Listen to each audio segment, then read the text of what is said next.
Hello friends, मैं नागेंद्र मिश्रा। आपका इस चैनल में स्वागत है। तो आज हम आप लोगों को ट्रांसलेशन के बारे में समझाने वाले हैं।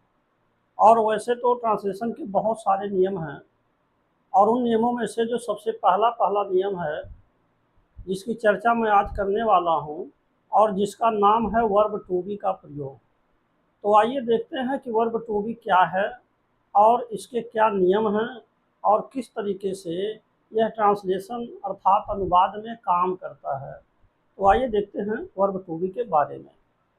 तो जैसा कि आपको मालूम है कि वर्ब टू बी जो है वह संख्या में कुल मिला के 8 लोग होते हैं। तो सबसे पहले आप ये समझिए वो 8 लोग कौन हैं। पहला आपका बी है, और दूसरा इसी में आएगा आपका बीन, दूसरा बीन है, तीसरा आपका बीइंग है। तो 3 तो आपका ये हो गया, और इसके बाद इज होगा, एम होगा, आर होगा, 3 ए हो गया, फिर आपका वाज होगा और वर होगा। हम इसी को अंग्रेजी में इन्हीं सहायक क्रियाओं को कहते हैं वर्ब टू बी। यही बात आपको ध्यान देना है। जब भी वर्ब टू बी की बात आएगी तो वर्ब टू बी माने be, being, being, is, am, are, was और वर। यही जो है 8 लोग वर्ब टू बी कहलाते हैं। तो एक तो बात ये हो गई। दूसरी बात यह है कि जो यहाँ बी आया है, अब जैसा कि ये तो सहायक क्रिया भी हैं और साथ साथ ये मुख्य क्रिया का भी काम करते हैं। सबसे पहले ये समझना है कि जो वर्ब टू बी है, यानी कि टू बी, यह वर्ब टू बी जो आपका है, यह एक सहायक क्रिया और मुख्य क्रिया दोनों के रूप में काम करता है। ये सहायक क्रिया भी है और साथ साथ ये मुख्य क्रिया भी है। मुख्य क्रिया, ये दोनों हैं, सहायक क्रिया प्लस मुख्य क्रिया। तो सबसे पहले हम जो बी है, अब जैसा कि कोई भी मुख्य क्रिया हो, जैसा कि आपको मालूम होगा कि किसी भी मुख्य क्रिया के मुख्य रूप से 4 भाग होते हैं, जिसे हम कह सकते हैं first form, second form, third form और फोर्थ अर्थात आईएनजी फॉर्म। ये 4 फॉर्म आप सुने होंगे। तो इसका एक हम आपको उदाहरण दे रहे हैं। जैसे मान लीजिए 4 कॉलम हम बना रहे हैं। जैसे क्या नाम है, 2 वर्ब, पहले 2 वर्ब को ले लेते हैं। जैसे मान लीजिए एक वर्ब आपका गो है और दूसरा वर्ब मान लीजिए आपका बी है। तो गो मीन्स होता है जाना, गो मीन्स जाना। और बी माने क्या होता है, बी माने होता है होना, यानी कि सबसे पहले हम कह सकते हैं रहना। बी मीन्स रहना, और फिर आप इसे कह सकते हैं होना, और फिर कह सकते हैं कि बनना। इसके 3 अर्थ होते हैं। अर्थात बी माने रहना भी होता है, बी माने होना भी होता है, बी माने बनना भी होता है। जैसे गो माने जाना, और इस बी के 3 अर्थ होंगे हिंदी में। तो ये तो हो गया आपका मुख्य क्रिया। अब इसके 4 फॉर्म कौन कौन से आएंगे। अब जैसे मान लीजिए यहाँ पर हम फॉर्म बना रहे हैं। जैसे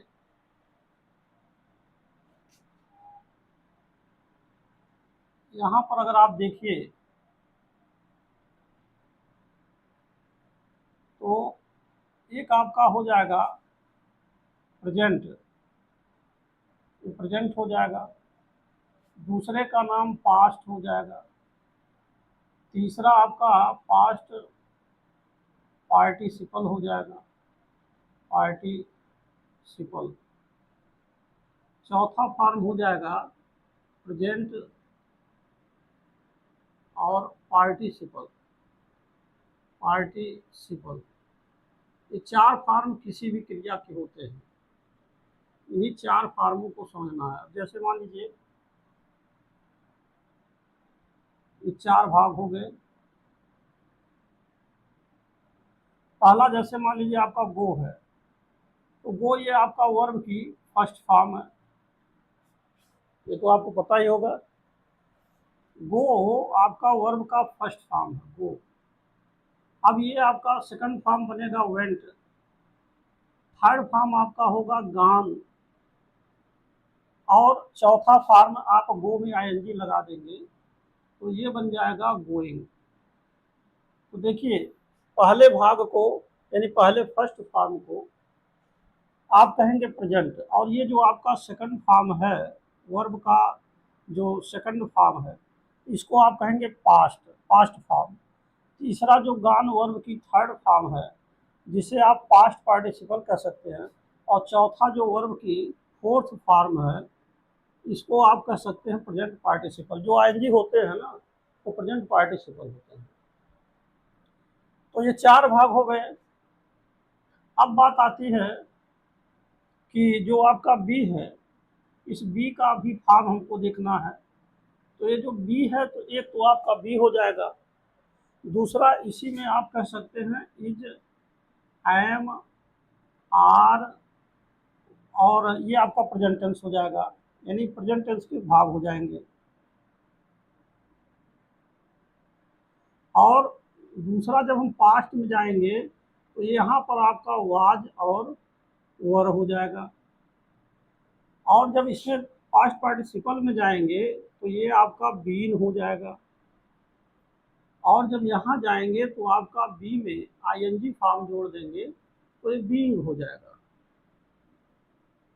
तो यही चार फॉर्म हैं जिनको आप कह सकते हैं ग्रामेटिक रूल्स के अनुसार, जिसे आप कह सकते हैं ये पहला जो भाग है ये प्रेजेंट भाग है, प्रेजेंट फॉर्म है, और दूसरा जो आ रहा है ये पास्ट फॉर्म है, तीसरा पास्ट पार्टिसिपल कहलाता है। जहाँ भी वर्ब के थर्ड फॉर्म आते हैं ये वर्ब का थर्ड फॉर्म है, ये वर्ब का सेकंड फॉर्म है, ये वर्ब के फर्स्ट फॉर्म है।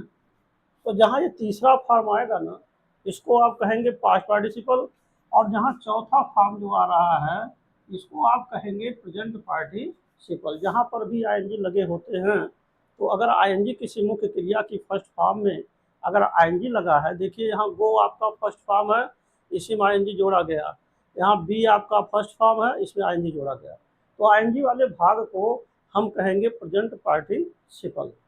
तो अब समझना यह है कि जो आपका be, is, am, are, was, were, being और बीइंग, इनका हम प्रयोग कैसे करेंगे अब इसके बारे में समझना है।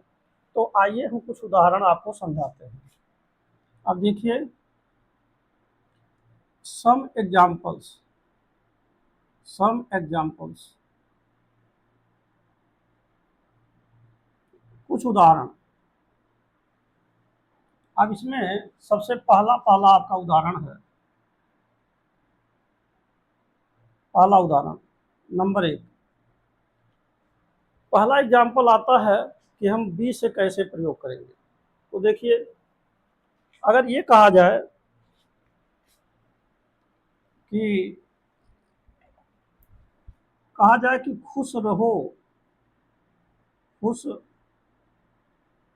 रहो, खुश रहो, तो ये आपका पहला वाक्य है। तो खुश रहने की अंग्रेजी होता है, यानी कि खुश रहना, तो हम लिखेंगे बी, बी माने रहना। देखिए बी मीन्स रहना, और बी मीन्स होना, और बी मीन्स बनना, तीनों होता है। तो कहा जा रहा है खुश रहो, तो रहने की अंग्रेजी आप सबसे पहले क्या लिख देंगे, बी लिख देंगे। और इसके बाद खुश होने की अंग्रेजी क्या होती है, हैप्पी, तो ये आपका हो जाएगा बी हैप्पी, यहाँ हो जाएगा बी हैप्पी। इस तरीके से खुश रहो हो गया, बी हैप्पी। अब दूसरा उदाहरण आपका है कि अगर कहा जाए ईमानदार, ईमानदार बनिए, ईमानदार बनिए, ईमानदार बनिए, तो क्या हो जाएगा, तब हम आप लिखेंगे बी ऑनेस्ट, बी ऑनेस्ट हो जाएगा, यानी कि ईमानदार बनो। तो बी मीन्स रहना हो गया, और रहने की अंग्रेजी आपका जो बी लगाया गया। ईमानदार बनो, बनने की अंग्रेजी क्या लगाया गया, बी लगाया गया। और मान लीजिए ईमानदार बनो या ईमानदार हो, ऐसा भी लिख सकते हैं, इसी में आप ईमानदार हो भी लिख सकते हैं या होइए लिख सकते हैं, ईमानदार बनिए या ईमानदार होइए। तो इस तरीके से आपका बी ऑनेस्ट हो जाएगा। अब बात आती है कि इज कहाँ लगेगा, एम कहाँ लगेगा, आर कहाँ लगेगा। तो इसको समझिए।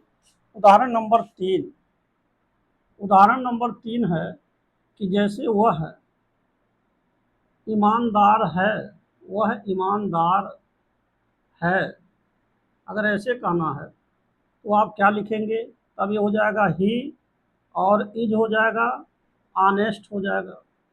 वह ईमानदार है, ही इज ऑनेस्ट। तो आपने देखा यहाँ इज का प्रयोग हुआ, इसमें आप बी लगा रहे हैं और यहाँ आपका इज आ गया। उदाहरण नंबर 4, एम का प्रयोग कैसे होगा, जैसे कहा जाए कि मैं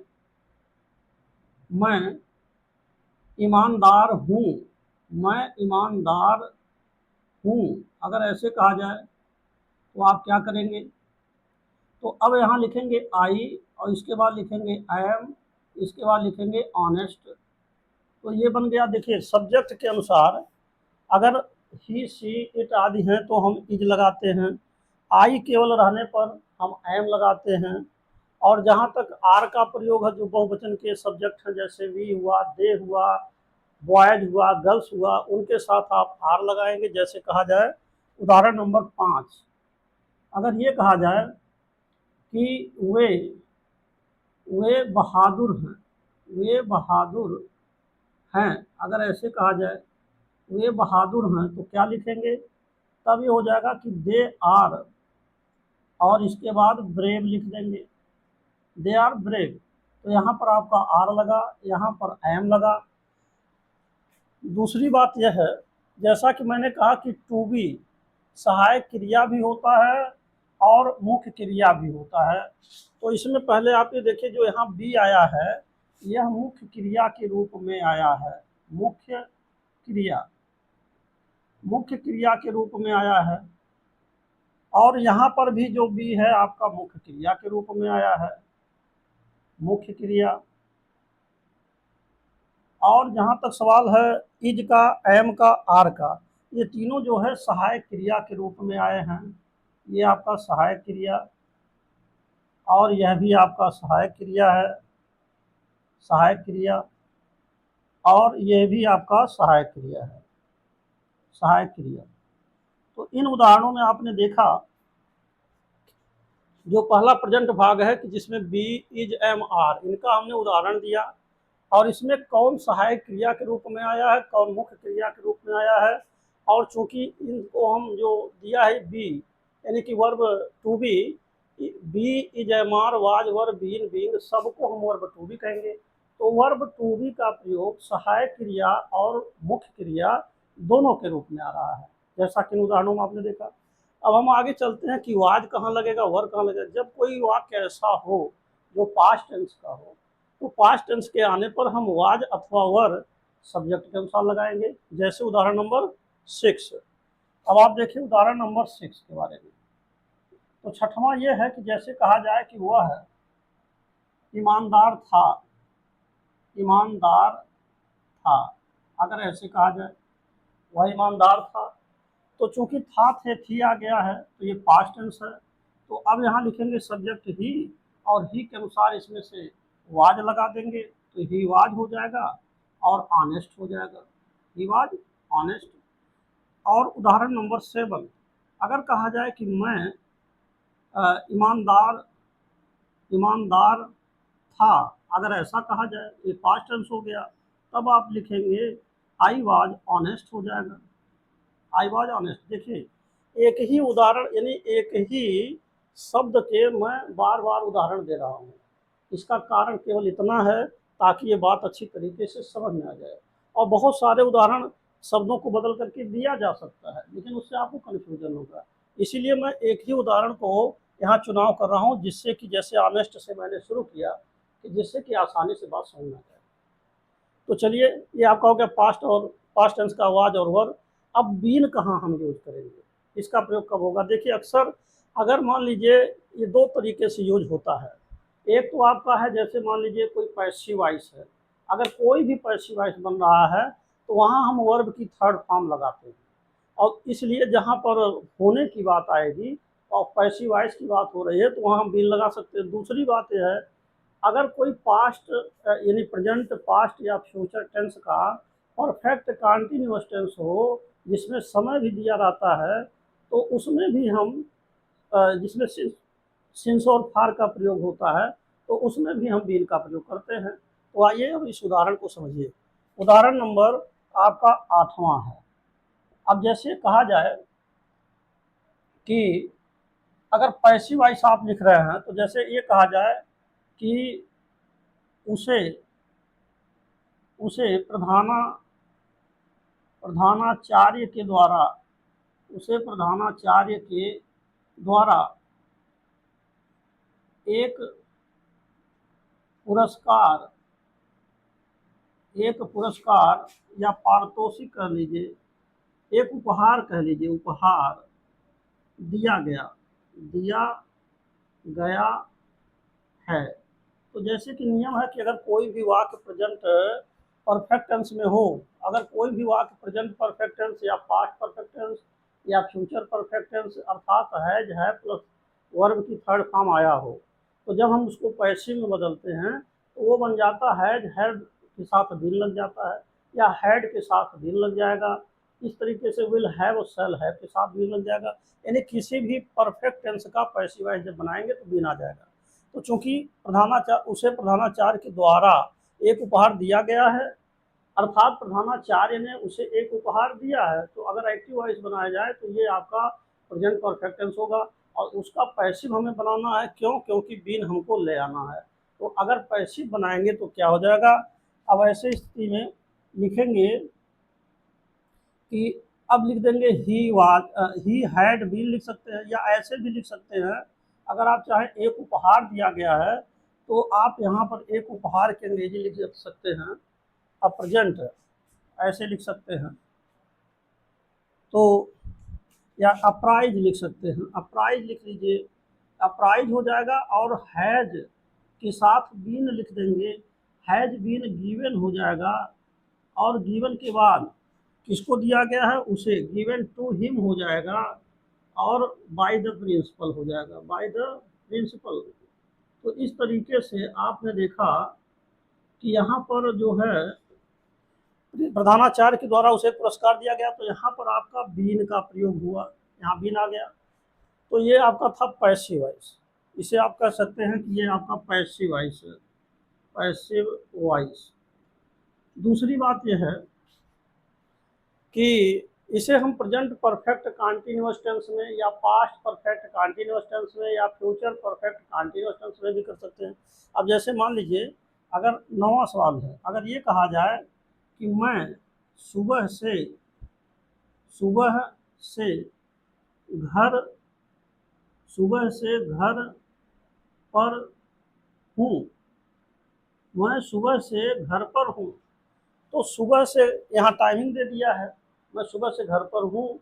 तो ये आपका प्रेजेंट परफेक्ट कंटीन्यूअस टेंस है। तो ऐसे में आप लिखेंगे आई हैव, और यहाँ बीन हो जाएगा, और इसके बाद एट होम हो जाएगा, एट होम, और सिंस हो जाएगा, और मॉर्निंग हो जाएगा।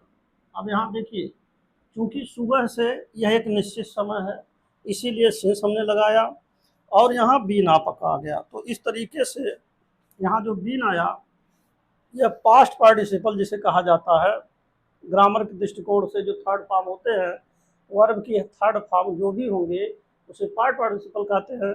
तो पास्ट पार्टिसिपल का प्रयोग यहाँ यानी बीन के रूप में वर्ब की थर्ड फॉर्म यूज हुआ। अब आता है कि बींग हम कहाँ लगाएंगे। तो बींग के लिए उदाहरण नंबर 10 आप समझिए। 10वां नंबर उदाहरण है कि ईमानदार वह ईमानदार और बन रहा है। अगर ऐसे कहा जाए तो ऐसे में लिखेंगे ही। अब चूंकि ये प्रेजेंट कंटीन्यूअस टेंस है, तो ही के साथ आप क्या लगाएंगे? इज। और इसके बाद बनने की अंग्रेजी क्या होती है? बी। यहाँ देखिए, बी माने रहना, होना, बनना, ये बी मुख्य क्रिया है, और मुख्य क्रिया का थर्ड फॉर्म क्या हो जाएगा? बीइंग। तो ऐसे में आप लिखेंगे ही इज, यहाँ लिख देंगे बीइंग, और इसके बाद लिख देंगे ऑनेस्ट। तो ये बन गया आपका इज बीइंग ऑनेस्ट। तो आपने देखा कि वर्ब जो टू बी है ना, यह वर्ब टू बी जिसके 4 फॉर्म होते हैं, और ये संख्या में सब मिला करके ये वर्ब टू बी संख्या में 8 होते हैं। तो अगर ये संख्या में 8 है तो आठों का प्रयोग हमने आपको उदाहरण के द्वारा समझा दिया कि किस तरीके से हो रहे हैं। लेकिन यह जो उदाहरण आपने देखा, अभी ये सारे उदाहरण, ये इसका एक स्वाभाविक उदाहरण है कि जैसे वर्ब टू बी कहाँ कहाँ आएंगे। लेकिन अब आपको समझना है कि वर्ब टू बी के नियम क्या हैं। तो आइए अब हम आपको इसके रूल्स के बारे में समझाएंगे।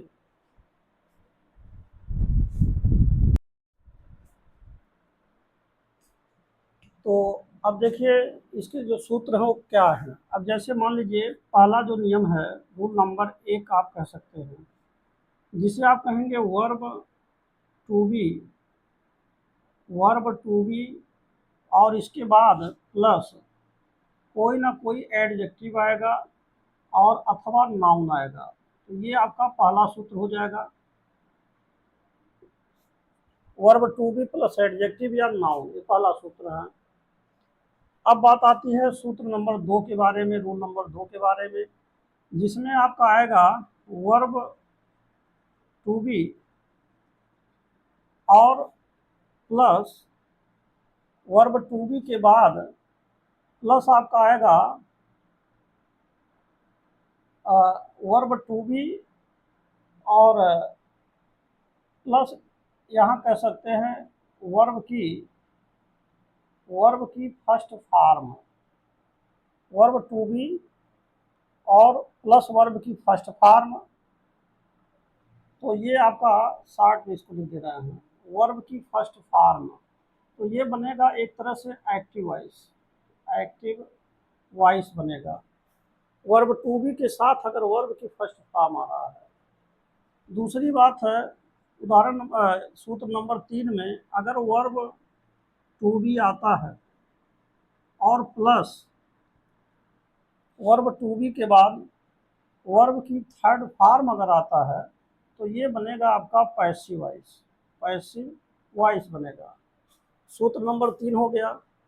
सूत्र नंबर 4 आपका आएगा, एक है मॉडल्स और प्लस, यहाँ पर लिख सकते हैं बी और प्लस एडजेक्टिव लिख सकते हैं या नाउन लिख सकते हैं। एक फार्मूला आपका ये बनेगा। दूसरा क्या बनेगा, इसी में आप फिर लिख सकते हैं मॉडल्स और प्लस बी और प्लस यहाँ वर्ब की फर्स्ट फॉर्म, और जिसे आप कह सकते हैं कि यहाँ बी होगा, यानी मॉडल्स प्लस बी और इसके बाद वर्ब की फर्स्ट फॉर्म। तो इस तरीके से ये आपका बनेगा एक्टिव वॉइस, एक्टिव वॉइस। दूसरा इसी में फिर आएगा सूत्र नंबर, ये मान लीजिए 5 हो गया, ये आपका 6 हो जाएगा, यानी कि मॉडल्स होंगे और मॉडल्स के साथ प्लस यहाँ बी आएगा और प्लस और आपका यहाँ हो सकता है वर्ब की थर्ड फॉर्म। तो ये बन जाएगा पैसिव वॉइस, पैसिव। तो ये था आपका रूल्स, ये 6 रूल्स हैं और इसी के तहत हम वर्ब टू बी का प्रयोग करते हैं। तो आइए देखते हैं एक एक करके। सबसे पहला आप देखिए वर्ब टू बी, अर्थात वर्ब टू बी के बाद आपका एडजेक्टिव या नाउन आना चाहिए। तो जैसे मान लीजिए, अब यहाँ आप एग्जाम्पल समझिए, एग्जाम्पल्स। तो इसमें से पहला उदाहरण आपका है कि अगर ये कहा जाए कि वह सुंदर है, वह सुंदर है, तो इसमें आप क्या लिखेंगे, शी इज और ब्यूटीफुल हो जाएगा, शी इज ब्यूटीफुल।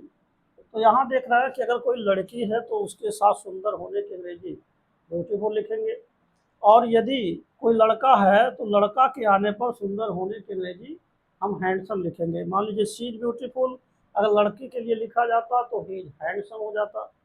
तो यहाँ पर देख रहे हैं वर्ब टू बी आ रहा है और इसके बाद एडजेक्टिव आ रहे हैं। ये बात क्लियर हुआ। अब देखिए टू बी यानी is am are was verb के बाद कोई न कोई एडजेक्टिव या नाउन आना चाहिए। दूसरा उदाहरण देखिए, अगर कहा जाए कि वह एक विद्यार्थी है, वह एक विद्यार्थी है, अगर ऐसा कहा जाए वह एक विद्यार्थी है, तब लिखेंगे ही इज और इसके बाद आ स्टूडेंट हो जाएगा। He is a student. तो यहाँ वर्ब टू भी आया और स्टूडेंट आपका नाउन हो रहा है। तो इस तरीके से ये पहला पहला आपका रूल हुआ कि वर्ब टू भी आना चाहिए, एडजेक्टिव या कोई कोई नाउन आना चाहिए। तो ये था आपका पहला। अब verb to be plus verb की फर्स्ट फॉर्म कैसे आएंगे इनको समझिए। उदाहरण नंबर 3, अगर कहा जाए कि उसे अंग्रेजी, या उसे ऐसे कहा जाए कि क्रिकेट, उसे क्रिकेट खेलना है, खेलना है। तो यहाँ पर आप लिखेंगे ही, सबसे पहले लिखेंगे उसे की अंग्रेजी ही हो जाएगा। अब इसके बाद है हु हो की अंग्रेजी आप इज लगाएंगे तो ही इज हो जाएगा। और खेलना, यहाँ देखिए ना ने नहीं आ रहा है, तो ये बन जाएगा टू प्ले। अब देखिए टू प्ले माने हो गया खेलना। अब टू प्ले का क्या मतलब हुआ, थोड़ा सा यहाँ समझ लीजिए। जैसे मान लीजिए अगर कोई भी वर्ब की फर्स्ट फॉर्म आती है प्लस वर्ब के फर्स्ट फॉर्म से पहले, यानी कि आप ये कहेंगे कि टू पहले लिखना पड़ेगा और प्लस वर्ब की फर्स्ट फॉर्म। तो ये जो सूत्र बन रहा है ये आपका एक्टिव वॉइस है। और ये, इसको आप कहेंगे इन्फिनेटिव।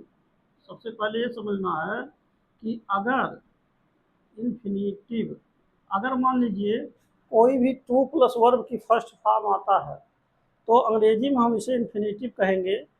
और इन्फिनेटिव का यह एक्टिव वॉइस है, ये समझना है, ये एक्टिव वॉइस है। दूसरी बात, अगर वर्ब यानी कि टू आ रहा है प्लस वर्ब की, यानी टू के बाद फिर बी आ रहा है मान लीजिए, और बी के बाद वर्ब की थर्ड फॉर्म आ रहा है, तो ये सूत्र बन जाता है, यह भी आपका इन्फिनेटिव ही कहलाएगा, इन्फिनेटिव। परंतु ये पैसिव वॉइस होगा, पैसिव वॉइस। तो अब देखिए चाहे टू प्लस वर्ब की फर्स्ट फॉर्म हो तो भी ये बी कहलाएगा, वर्ब टू भी कहलाएगा। और टू भी लिखा है प्लस वर्ब की थर्ड फॉर्म है तो ये भी वर्ब टू भी के अंतर्गत आएंगे। अब जैसे मान लीजिए एक उदाहरण समझिए, अगर कहा जाए कि टू रीड, ऐसे कहा जाए, अगर कहा जाए टू गो, अगर कहा जाए टू प्ले, अगर कहा जाए टू सी, तो ये आपका इन्फिनेटिव हुआ, इसे कहेंगे इन्फिनेटिव, इन्फिनेटिव। और ये इन्फिनेटिव का एक्टिव वॉइस है भाई। और अगर आप इन्फिनेटिव का पैसिव वॉइस बना रहे हैं, इन्फिनेटिव, इन्फिनेटिव का पैसिव वॉइस अगर बना रहे हैं तो क्या हो गया, हो जाएगा सूत्र यहाँ टू के साथ, यानी गो प्लस वर्ब की फर्स्ट फॉर्म लेके आया है, वर्ब की फर्स्ट फॉर्म, वर्ब की फर्स्ट फॉर्म, वर्ब की फर्स्ट फॉर्म, वर्ब की फर्स्ट फॉर्म, और इससे पहले टू लगा है, ठीक है ना। यहाँ देखिए रीड से पहले आपका टू है, ये टू रहेगा। तो to read, to go, to play, to see, ये आपका टू लगा और वर्ब की फर्स्ट फॉर्म, तब ये इन्फिनेटिव, यानी टू प्लस वर्ब की फर्स्ट फॉर्म इन्फिनेटिव हुआ और उसका एक्टिव वॉइस हुआ। अब अगर आप पैसिव बना रहे हैं तो इसी को लिख सकते हैं, टू बी लिख देंगे और जो रीड है ये थर्ड फॉर्म हो जाएगा। अब ये आपका थर्ड फॉर्म हो गया। टू गो जो आ रहा है टू बी गान हो जाएगा, ये थर्ड फॉर्म हो गया। और इसी प्रकार टू प्ले आया है तो टू बी प्लेड हो जाएगा, और ये भी थर्ड फॉर्म हो गया। और टू सी आया है तो यहाँ टू बी सीन हो जाएगा, और यह भी आप देख रहे हैं थर्ड फॉर्म आ गया। तो जब ये थर्ड फॉर्म होंगे, यानी कि वर्ब का थर्ड फॉर्म, आप यहाँ वर्ब का थर्ड फॉर्म लिखेंगे, ये वर्ब की थर्ड फॉर्म, और वर्ब का थर्ड फॉर्म, वर्ब का थर्ड फॉर्म। तो यह भी इन्फिनेटिव है, यह भी इन्फिनेटिव है, क्यों, क्योंकि टू प्लस बी वर्ब की फर्स्ट फॉर्म यहाँ लिखा है और फिर थर्ड फॉर्म है, तो ये भी इन्फिनेटिव संरचना का सूत्र बना रहा है और यह भी इन्फिनेटिव है। परंतु ये दोनों इन्फिनेटिव वर्ब टू बी के अंतर्गत आ रहे हैं, बस अंतर यही है, एक एक्टिव वॉइस है और एक पैसिव वॉइस है। तो इसी तरह से अगर लिखा है कि ही इज टू प्ले, और क्रिकेट अगर लिखा है, क्रिकेट, अब यहाँ समझिए उदाहरण, उसे क्रिकेट खेलना है। अच्छा एक बात और समझ लीजिए, ये जो भी इन्फिनेटिव है, चाहे एक्टिव वॉइस चाहे पैसिव वॉइस, इन दोनों ही इन्फिनेटिव के हिंदी में अर्थ ना ने नी होते हैं, यह भी ध्यान देना है। तो अब देखिए उसे क्रिकेट खेलना है, तो खेलना की अंग्रेजी हमने यहाँ टू प्ले लिखा, टू प्लस वर्ब की फर्स्ट फॉर्म आया है, तो ये इन्फिनेटिव का एक्टिव वॉइस है। और उसे क्रिकेट खेलना है, यानी कि वह क्रिकेट खेलने वाला है, अभी खेला नहीं है लेकिन क्रिकेट खेलने वाला, वह क्रिकेट खेलने वाला है, यानी कि उसे क्रिकेट खेलना है, अभी वो खेलेगा।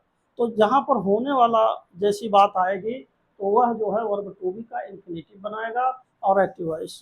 तो अब आप देखिए नंबर 4 उदाहरण, अगर हमें इसी को पैसिव में बदलना हो तो अब क्या हो जाएगा, क्रिकेट को हम पहले लिख देंगे, यानी कि क्रिकेट, क्रिकेट उसके द्वारा, उसके द्वारा खेला और जाना और है, क्रिकेट उसके द्वारा खेला जाना है। तो अब लिखेंगे क्रिकेट और इसके बाद क्या लिखेंगे, इज का क्या हो जाएगा, इज हो जाएगा।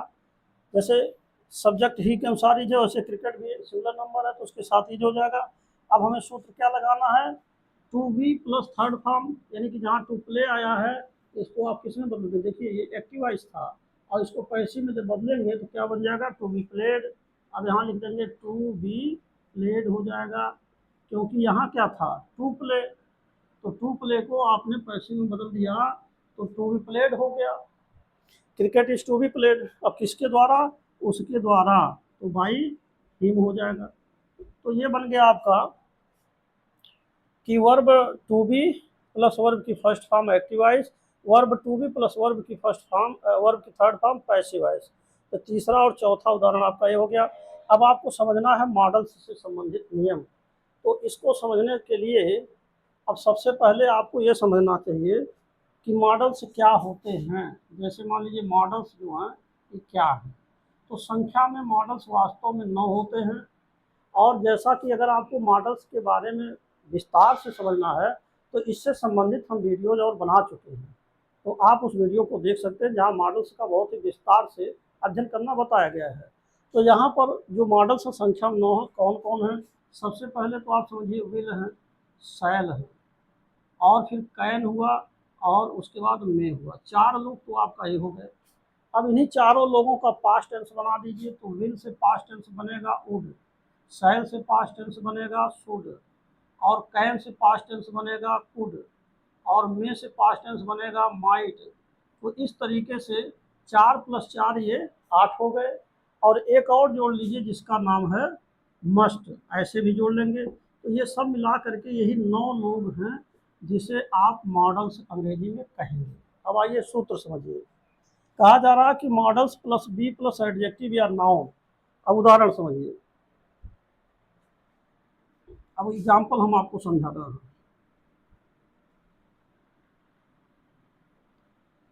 तो अब इसमें पहला उदाहरण आपका ये है, इसमें ये कहा जा रहा है कि मॉडल्स, कोई कोई मॉडल्स आना चाहिए, फिर बी आना चाहिए, एडजेक्टिव या नाउन आना चाहिए। तो आप यहाँ लिखेंगे कि जैसे वह स्वस्थ, वह स्वस्थ हो सकता है, हो सकता है।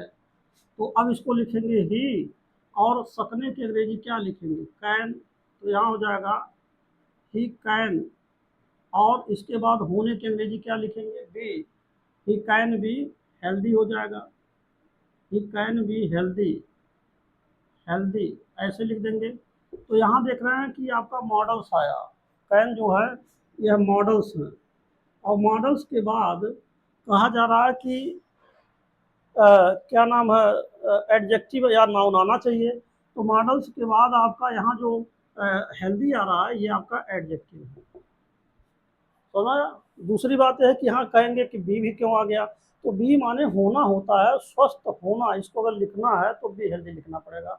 इसकी और जो दूसरी क्रिया है वो कोई और नहीं आएगी, क्योंकि बी माने होना या रहना होता है। जैसे आपने पिछले उदाहरण में पढ़ा था कि खुश रहो तो बी हैप्पी, ईमानदार बनो तो बी हैप्पी, ऐसे ही स्वस्थ रहो तो उसकी अंग्रेजी आपकी बी आएगी। इसीलिए यहाँ मॉडल्स प्लस आपका एडजेक्टिव आया।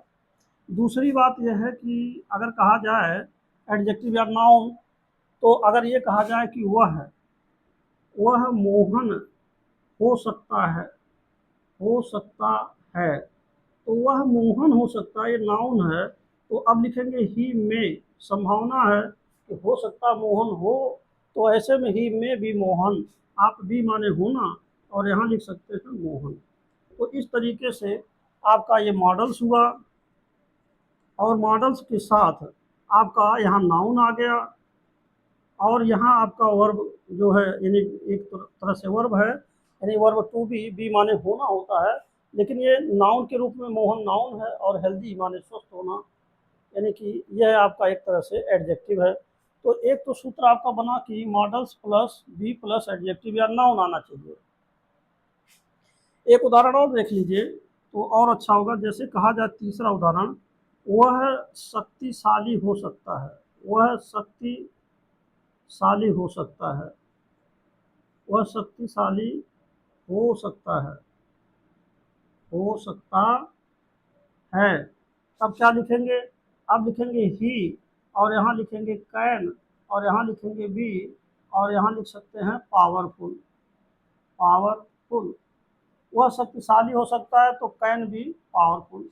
इस तरीके से आपका पहला है modals plus be plus adjective या नाउन। अब बात आती है कि modals plus be plus verb की फर्स्ट फॉर्म और प्लस एक्टिव वॉइस, ये कैसे होगा? तो उदाहरण नंबर 4 हम आपको समझा रहे हैं। उदाहरण नंबर 4, मान लीजिए अगर ये कहा जाए कि ही, यानी कि वह मेरी मदद, वह मेरी मदद करेगा। तो ये आपका वह मेरी मदद करेगा, तो वह के अनुसार आप विल लगाएंगे, जैसे ही सी इट आदि के साथ विल लगता फ्यूचर इंडेफिनिट में।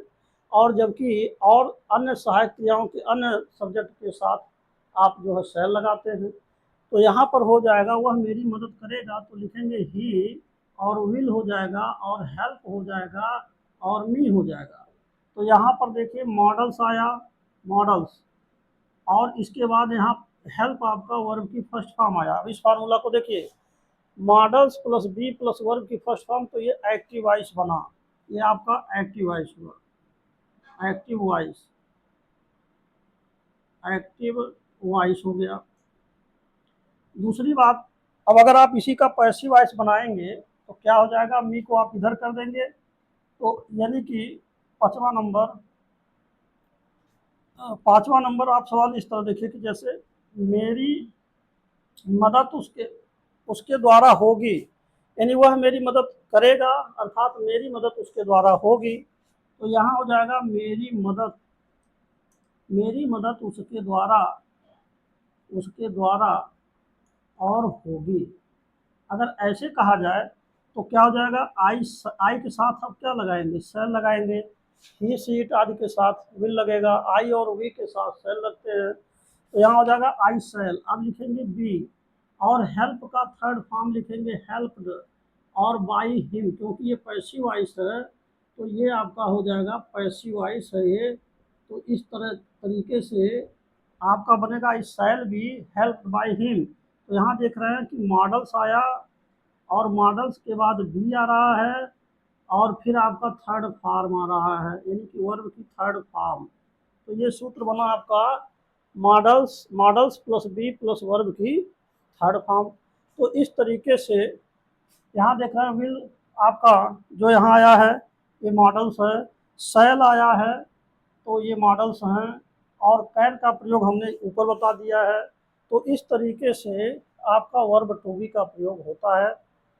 तो अब यह वीडियो यहीं पर समाप्त हो रहा है। और जैसा कि आपको मालूम है कि वर्ब टू बी के बारे में हमने विस्तार से समझाया है, और मैं आशा करता हूँ कि आपको ये बात समझ में आ गई होगी। तो अब ये वीडियो यहीं पर समाप्त होता है, और थैंक्स फॉर वॉचिंग।